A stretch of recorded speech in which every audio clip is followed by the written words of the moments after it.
Assalamualaikum warahmatullahi wabarakatuh. Saya Setia Khalifatul Ma'rifah. Di sini saya akan mempresentasikan dan membahas buku Seven Habits of Highly Effective People by Stephen R. Covey. Di sini Stephen percaya bahwa hidup itu tergantung dari cara kita melihat dunia. Apabila kita ingin merubah suatu kondisi pada saat ini, kita harus merubah pandangan kita terhadap dunia terlebih dahulu.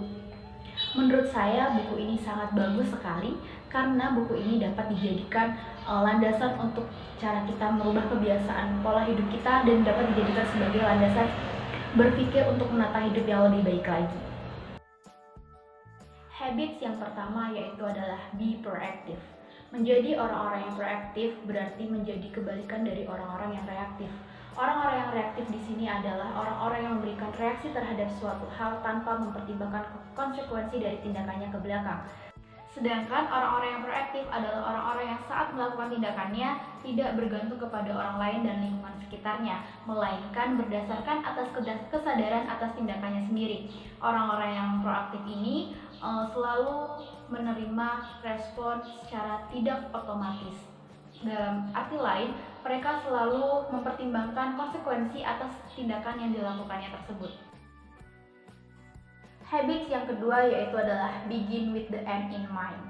Maksudnya di sini adalah untuk menjadi manusia yang lebih efektif, maka buatlah tujuan yang jelas. Covey mengajarkan bahwa setiap memulai sesuatu, cobalah untuk melihat dari tujuan akhirnya. Dengan kita memiliki tujuan yang akhir yang jelas, sehingga kita dapat prinsip dan batasan dari semua tindakan kita akan menjadi jelas. Jadi di setiap perjalanan hidup kita untuk melewati suatu rintangan dan tantangan, kita menjadi tidak mudah goyah. Karena setiap kemana kita akan melangkah, kita sudah memiliki akhir yang jelas. Lanjut kepada habits yang ketiga, yaitu adalah put first thing first. Di dalam buku ini, Stephen R. Covey membantu kita dalam mengatur waktu dan prioritas kita dalam 4 kuadran penting, di mana kuadran yang pertama berisi tentang aktivitas-aktivitas kita yang penting dan juga aktivitas kita yang mendesak. Di kuadran kedua, berisi tentang aktivitas kita yang penting namun tidak mendesak. Di kuadran ketiga, yaitu berisi tentang aktivitas kita yang tidak penting namun mendesak. Sementara itu di kuadran keempat yaitu berisi tentang aktivitas-aktivitas kita yang tidak penting dan juga tidak mendesak. Dengan adanya 4 kuadran ini dapat membantu kita untuk menjadi manusia yang lebih efektif lagi. Jika kita dapat menerapkan ini, maka kita akan menjadi pemenang terhadap diri kita sendiri.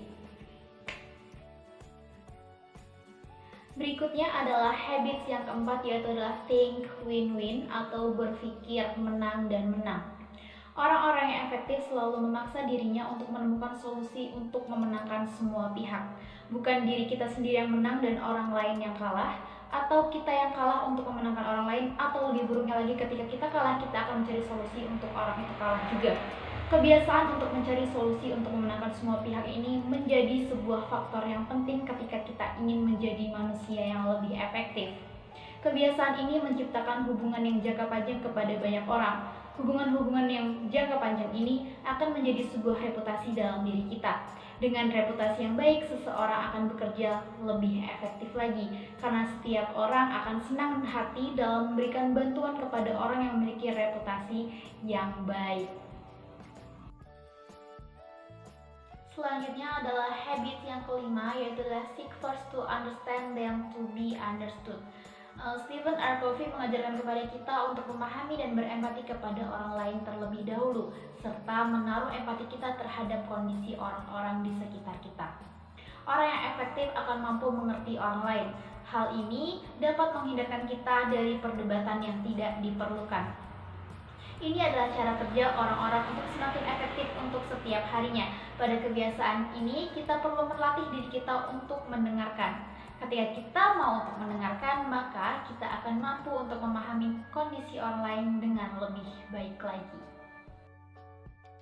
Berikutnya adalah habits yang keenam, yaitu adalah sinergi.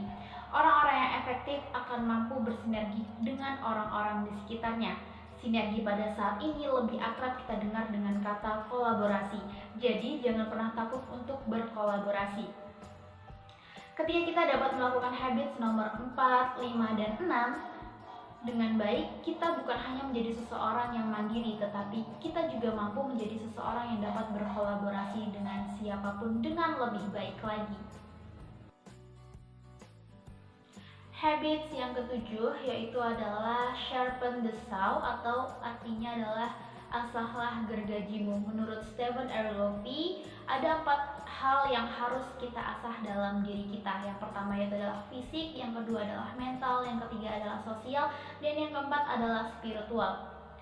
Yang pertama yaitu fisik. Tanpa fisik yang baik kita akan mudah sakit, dan dengan begitu ada banyak hal yang menjadi terbatas ketika kita sakit.